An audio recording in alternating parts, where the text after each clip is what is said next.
वो मेनका की बेटी है और ऋषि के आश्रम में पली है, संत की बेटी। तो वो वहाँ एक राजा दुष्यंत घूमने आए, बहुत सुंदरी वो, बड़ी हो गई। तो राजा दुष्यंत की नज़र पड़ी उनके ऊपर। तो वो कहने लगे ऋषि से कि हम एक रात तुम्हारे यहाँ रुक सकें, तुम्हारी कन्या से बात कर सकते हैं? कि हाँ राजा कर सकते हैं। तो मतलब उन्हें इतना प्यार हो गया शकुंतला से कि वो अपनी अंगूठी दे गए कि शकुंतला जब मेरी ज़रूरत पड़े तो मेरे यहाँ आ जाना, मैं शादी तुम्ही से करूँगा, वैसे मैं बारात लेके आऊँगा। तो उधर से वो आ रहे हैं बेटा, एक और ऋषि आए वहाँ। तो उनको प्यास लग रही है बहुत तेज। तो वैसे तो पानी दें, सब कुछ दें, लेकिन राजा दुष्यंत चले गए तो उनकी याद में शकुंतला बैठी रह गई। उनको पानी वानी का सब कुछ भूल गई। उन्हें गुस्सा आई तो उन्होंने शराब दे दी दुर्वासा ऋषि ने। दुर्वासा ऋषि क्रोधी संत है, और उन्होंने शराब दे दिया कि जा तू जिसकी याद में बैठी है वो तुझे ही भूल जाएगा। अब तो शराब है, अब वो फिर भी बैठी रही। अब और चिंता बढ़ गई उनकी।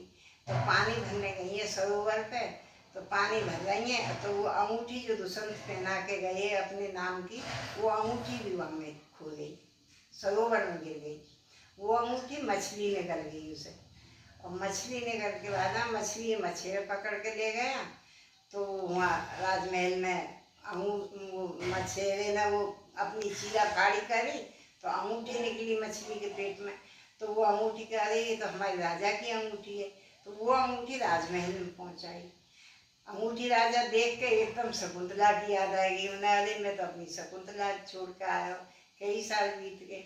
इतने ही उनके जो एक बेटा भी हो गया शकुंतला। तो बैठी रहे, ऐसे ही बैठी रहे, बड़ी परेशान रहे।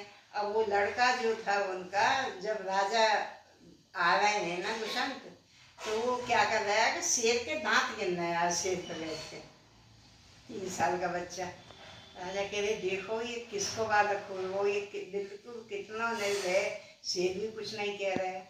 फिर शकुंतला के पास पहुँचे कि शकुंतला मैं तो बिल्कुल भूल गया था तुम्हें, वो ये अंगूठी देख कर मुझे याद आई है, अब मुझे चलो तुम मेरे साथ। ऋषि से मेरे इनसे वो लो आज्ञा, जब चलूँगी। तो उन्होंने सबने अच्छी तरह शकुंतला विदा करी। तो भी एक बेटा हुआ था तुम्हारा के कहाँ के, ये जो शेर के दांत गिनने आया, तो उसी पे बेटा हमारे देश का नाम भारत पड़ा है, उनका नाम भरत था।